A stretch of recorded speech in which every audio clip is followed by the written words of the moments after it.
사도신경으로 우리 신앙을 고백합니다. 나는 전능하신 아버지 하나님 천지의 창조주를 믿습니다. 나는 그의 유일하신 아들 우리 주 예수 그리스도를 믿습니다. 그는 성령으로 잉태되어 동정녀 마리아에게서 나시고 본디오 빌라도에게 고난을 받아 십자가에 못 박혀 죽으시고 장사된 지 사흘 만에 죽은 자 가운데서 다시 살아나셨으며 하늘에 오르시어 전능하신 아버지 하나님 우편에 앉아 계시다가 거기로부터 살아있는 자와 죽은 자를 심판하러 오십니다. 나는 성령을 믿으며 거룩한 공교회와 성도의 교제와 죄를 용서받는 것과 몸의 부활과 영생을 믿습니다. 아멘. 우리 찬송가 380장 찬양하겠습니다. 찬송가 380장 나의 생명 되신 주 함께 찬양하겠습니다. 380장입니다.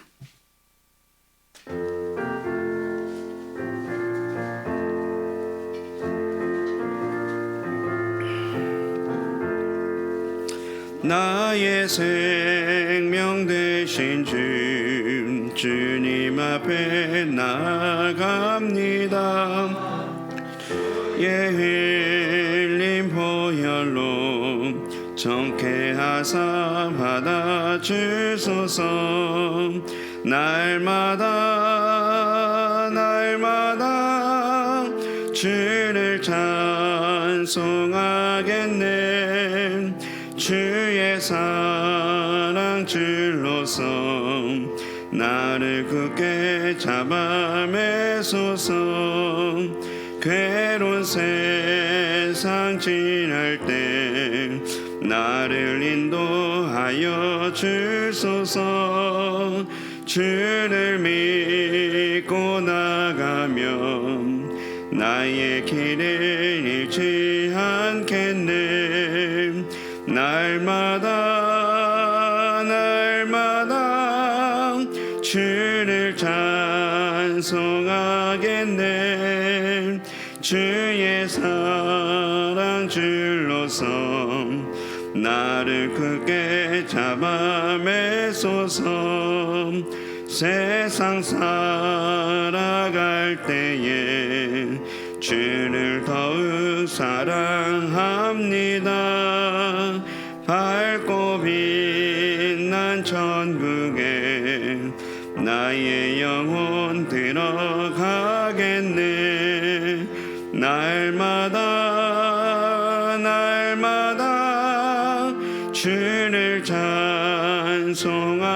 찬송하겠네. 주의 사랑 줄로서 나를 굳게 우리 4절 다시 한번 3절 다시 한번 찬양하겠습니다. 세상 살아갈 때에 주를 더욱 사랑합니다. 밝고 빛난 천국에 나의 영혼 들어가겠네. 날마다 주를 찬송하겠네. 주의 사랑 줄로서 나를 굳게 잡아매소서.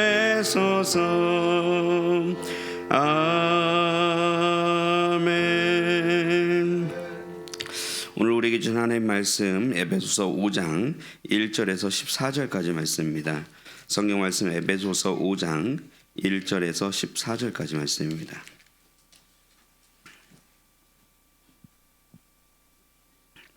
(5장 1절부터 14절까지) 말씀 한 절씩 교독하신 후에 마지막 절은 합독하겠습니다. 그러므로 사랑을 받는 자녀같이 너희는 하나님을 본받는 자가 되고 그리스도께서 너희를 사랑하신 것 같이 너희도 사랑 가운데서 행하라. 그는 우리를 위하여 자신을 버리사 향기로운 제물과 희생제물로 하나님께 드리셨느니라. 음행과 온갖 더러운 것과 탐욕은 너희 중에서 그 이름조차도 부르지 말라. 이는 성도에게 마땅한 바니라. 누추함과 어리석은 말이나 희롱의 말이 마땅치 아니하니 오히려 감사하는 말을 하라. 너희도 정녕 이것을 알거니와 음행하는 자나 더러운 자나 탐하는 자 곧 우상 숭배자는 다 그리스도와 하나님의 나라에서 기업을 얻지 못하리니 누구든지 헛된 말로 너희를 속이지 못하게 하라. 이로 말미암아 하나님의 진노가 불순종의 아들들에게 임하나니 그러므로 그들과 함께하는 자가 되지 말라. 너희가 전에는 어둠이더니 이제는 주 안에서 빛이라 빛의 자녀들처럼 행하라. 빛의 열매는 모든 착함과 의로움과 진실함에 있느니라.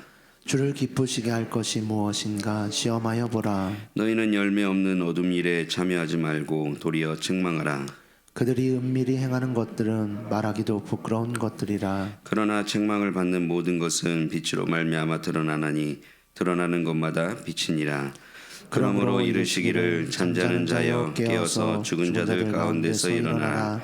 그리스도께서 너희에게 비추이시리라 하셨느니라. 아멘. 기도하겠습니다. 참 좋으신 주님, 은혜와 사랑을 진심으로 감사합니다. 오늘 하루의 첫 시간을 또한 이렇게 주님 앞에 나와 주님을 예배하고 주의 음성을 듣게 하심을 진심으로 감사합니다. 우리가 살아가면서 참 여러 가지 인생을 살아가지만 너무나도 어렵고 그리고 답답하고 그리고 어디로 갈지 몰라 갈팡질팡하는 우리의 모습들이 많습니다. 주님, 우리를 불쌍히 여겨 주시옵시고 다시 한번 주님의 말씀 앞에 우리를 비추어 더욱더 우리가 올바르게 살아갈 수 있는 힘을 얻을 수 있도록 하나님께서 함께하여 주시옵소서. 오늘 우리에게 말씀하고자 하시는 그 말씀들이 우리에게 들리는 은혜가 있게 하여 주시옵시고 오로지 성령 충만함을 통하여서 그 하나님을 바라볼 수 있는 오늘 시간 될 수 있도록 인도하여 주시옵소서.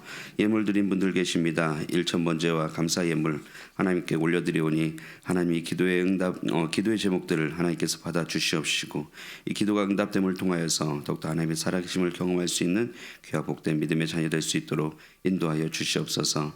감사드리며 예수님 이름으로 기도드립니다. 아멘. 이 새벽에 나오신 모든 분들에게 주님의 은혜가 함께 하시기를 축복합니다. 부모가 혼기가 찬 자녀를 결혼시킬 때에 물론 여러 가지 것들을 많이 보실 겁니다. 근데 아마도 이제 가장 많이 보시는 것이 뭔가라고 생각을 해본다면은 아마 상대방의 부모를 제일 많이 보시지 않을까 싶을 겁니다. 왜냐하면 뭐 사실 이제 돈도 요즘에는 이제 많이 볼 것이고 재력도 보겠지만 결국 이제 그 자녀가 보통 이제 자녀가 그냥 어느 정도 성장을 했으면은 대부분 이제 그 부모를 아무래도 닮게 돼 있기 때문이라는 거죠. 그래서 결혼하기 이전에도 이 자녀들이 이제 어떻게 살 것인가는 대충 그 부모만 봐도 안다고 그러잖아요. 그래서 그런 면에서 봤을 때에 이게 자녀 특히 이제 결혼하려고 하는 그 자녀의 상대방의 부모를 보는 것이 참 많이 중요할 겁니다. 근데 신앙생활도 이제 이와 같을 겁니다. 오늘 특별히 그 본문 6절 말씀에서도 나오지만 사실 우리는 불순종의 자녀들이었습니다. 이게 그 불순종의 자녀라는 것은요, 내가 그 굳이 불순종하려고 살려는 것은 아닌데, 근데 이게 불순종의 아들로 있다 보면 그냥 자연스럽게 우리는 불순종의 모습을 닮아가게 된다라는 것이죠. 근데 그런 와중에 우리 하나님께서 지금 우리에게 하셨던 일은 무엇이냐면은 결국 예수 그리스도께서 자기의 사랑을 말 그대로 보여주셨고, 그리고 우리를 그 마음을 사랑으로 굉장히 풍성하게 하셨다라는 것입니다. 그리고 나서 하나님께서 우리에게 말씀하신 거죠. 너는 내 자녀라고, 너는 내 딸이라고 그렇게 이야기하고 있습니다.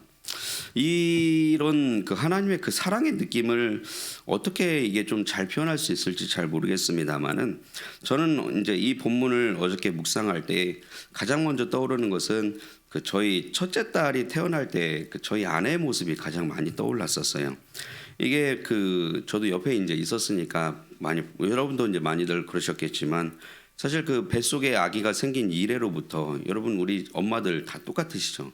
이 아기가 진짜 혹시나 잘못될까봐 그냥 여태까지 좋아하던 그 커피도 이제 안 마시고 그리고 뭐 몸에 안 좋은 거 그렇게 막 다 좋아하던 것도 다 피하게 되고 그렇게 하면서 뱃속에서 한 10달 정도까지 어떻게든 참고 인내하고 견디다가 10달 지나면 또 어떻게 해요? 수술대 위에서 또 결국 이제 끙끙거리면서 저희 아내 같은 경우 특히 이제 헛구역질도 많이 했었는데 진짜 뭐 헛구역질도 하면서 진짜 죽을 일 다 해서 그렇게 아이를 세상으로 내보낸 다음에 그리고 나중에 그 내보내었던 그 아이를 처음 그 아이를 그 바라볼 때 그 아내의 눈, 그 눈을 저도 지금도 제가 기억을 합니다. 말 그대로 그 눈이 어떤 눈이겠어요?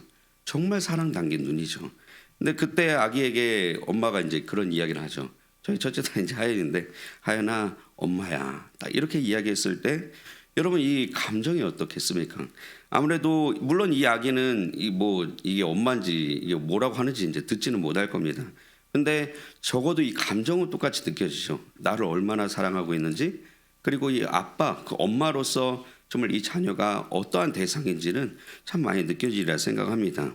어떻게 보면 하나님의 우리를 자녀라고 너는 내 자녀야라고 불러주신 그런 부분들은 어떻게 보면 이런 감정과도 굉장히 똑같을 겁니다. 여러분 오늘 본문에서도 그 사랑에 대한 이야기가 참 많이 나와요. 의외로 특히 2절 여러분 뒷부분 보시면 그 사랑을 뭐라고 표현하죠? 그는 우리를 위하여 자신을 버리사 향기로운 제물과 희생 제물로 하나님께 드리셨다라고 그렇게 이야기합니다. 그러니까 말하자면은 우리를 살리기 위해서 누가 죽으셨다는 거예요? 그 자기가 대신 대속 제물로 죽이신 예수 그리스도가 있었다라는 것이죠. 그리고 1절 앞부분에서는 또 그걸 뭐라고 얘기해요? 우리를 자녀라고 이야기하시는 하나님이 있다라는 것입니다. 이러한 면에서 봤을 때 하나님이 우리를 얼마나 사랑하시는지, 그리고 자녀라고 부르시는 그 느낌이 어떠한지는 우리가 뭐 굳이 말할 필요 없이 정말 간절하고 애틋한 그런 모습일 것입니다. 여러분 근데 아무리 자녀가 그런 사랑을 받고 태어났다 하더라도요, 이 자녀가 결국 철이 들지 않고 이 부모님의 사랑을 제대로 알지 못한다면은 그냥 진짜 인생 막 나가게 될 것입니다. 이 막 나간다는 것이 다른 게 있는 것이 아니라 이 부모에게 사랑이 느껴지지 않으면 결국 이 사랑을 어디서 채워요? 다른 데서 막 채우려고 한다라는 것이죠. 어떻게 보면 그것이 이 오늘 본문의 3절에서 7절까지의 말씀이 딱 그 내용입니다. 여러분 3절 말씀에서 지금 뭘 얘기하죠? 음행, 그리고 온갖 더러운 것, 탐욕이라는 단어를 나옵니다. 말 그대로 이게 사랑을 채우지 못하니까 어떻게 해요? 사랑에 왜곡된 사랑을 하는 거죠. 아내가 있고 남편이 있는데 간음을 합니다. 그래서 음행을 하게 되죠. 그리고 더러운 것, 이거 여기서 말하는 더러운 것은 좀 성적으로 굉장히 좀 불결한 것을 얘기합니다. 진짜 더러운 짓을 하면서 다니는 거예요. 그뿐만 아니라 또 뭘 하죠? 탐욕스러운 그런 모습들을 계속해서 합니다. 탐욕이 뭐겠습니까? 이게 뭔가 내가 사랑이 채워져야 만족한 건데 이게 채워지지 못하니까 만족하지 못하고 그냥 내가 지금 막 뭔가를 채워야 하는데 뭘 채울지 모르니까 이것도 가지고 저것도 가지고 막 이것저것 막 집어 넣으려고 뭐든 채우려는 그 마음이 결국 이 탐욕이라는 마음이죠. 4절 말씀에서도 비슷한 이야기죠. 누추함.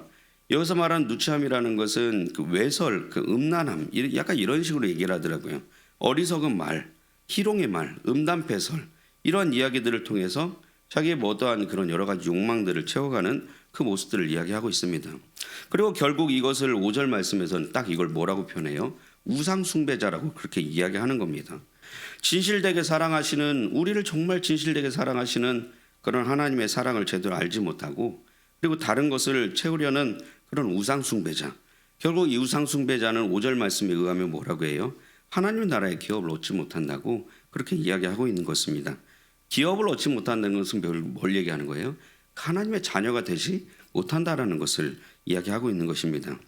그렇다면 오늘 본문에서 이 하나님의 자녀의 삶은 무엇인가? 그럼 하나님의 자녀의 삶이 뭘까라고 이야기하는 것은 결국 뭐예요? 1절, 2절 말씀에서 그 명령처럼 우리에게 떨어지는 것이 있죠. 그게 뭐라고 합니까?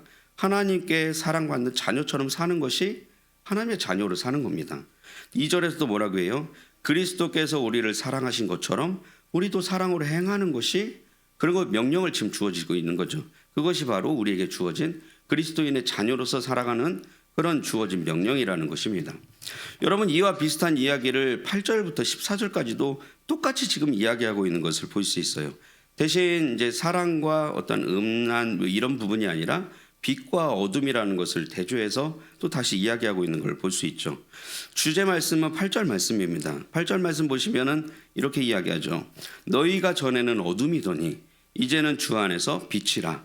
빛의 자녀들처럼 행하라. 그렇게 이야기하고 있습니다. 빛의 자녀들처럼 행하기 이전에 우리에게 어떠한 그 성분이 바뀌는 역사가 일어납니다. 우리는 옛날에 어떤 사람이었다고요? 어둠이었다고요. 불순종의 자녀였다고요. 우리가 원래 그렇게 소속 자체가 이제 그런 사람이었고 원래는 어둠이었는데, 근데 이 어둠이 성분이 바뀌어 버려서 뭘로 바뀌어요? 빛으로 바뀌어 버리는 겁니다. 어둠이 빛이 되어 버리는 겁니다. 그러면서 뭐라고 이야기하냐면 너희는 뭐다? 빛의 자녀다라고 이야기하면서 이야기하고 있는 것입니다. 그리고 그 빛의 자녀에게 뭐라고 합니까? 빛의 자녀이니까 빛의 자녀처럼 행동하라라고 이야기하고 있는 것이 바로 오늘 본문의 말씀인 겁니다. 그러면 빛의 자녀처럼 행동하는 것이 무엇인가? 그 말씀이 바로 9절부터 13절까지 내용이 쭉 이어지는 것을 볼 수 있죠. 구체적으로 설명하는 것을 좀 간략하게 보시면 여러분 9절 말씀에서 뭐라고 얘기하죠? 빛의 열매는 하면서 세 가지를 이야기합니다. 하나는 착함이죠.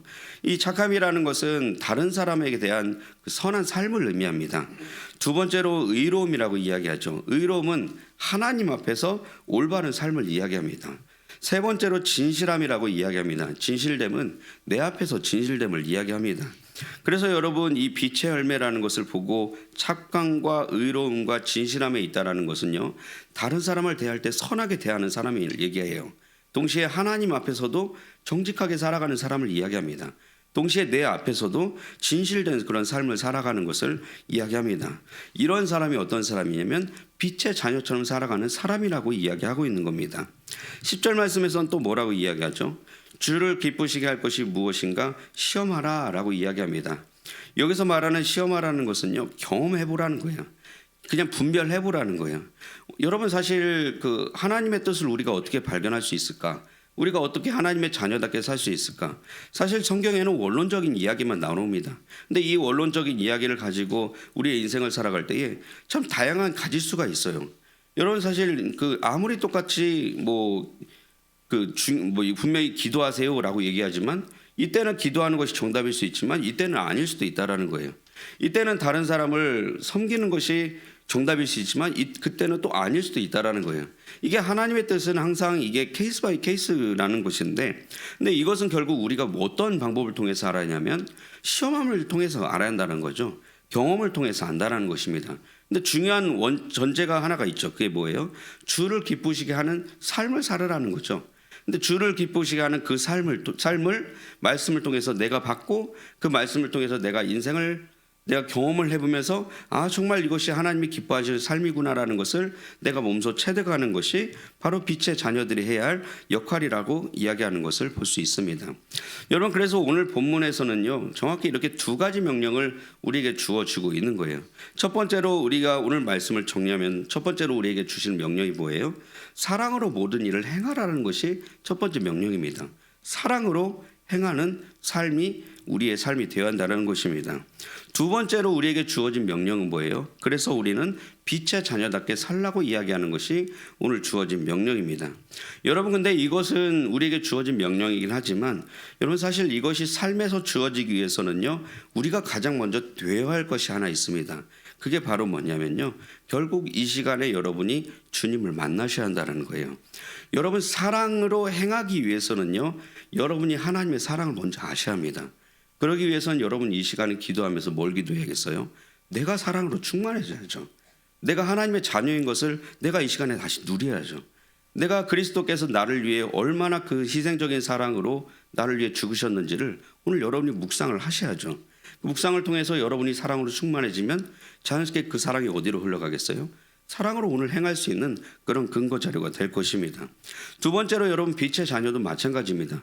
여러분이 지금 어둠에서 빛으로 부르신 그 하나님의 그 크신 은혜, 그 사랑, 그 놀라움, 그것이 오늘 여러분 가운데 지금 누려지고 묵상이 되어져야 여러분 마찬가지로 빛의 자녀로 살아갈 수 있는 그런 근거가 되어질 것입니다.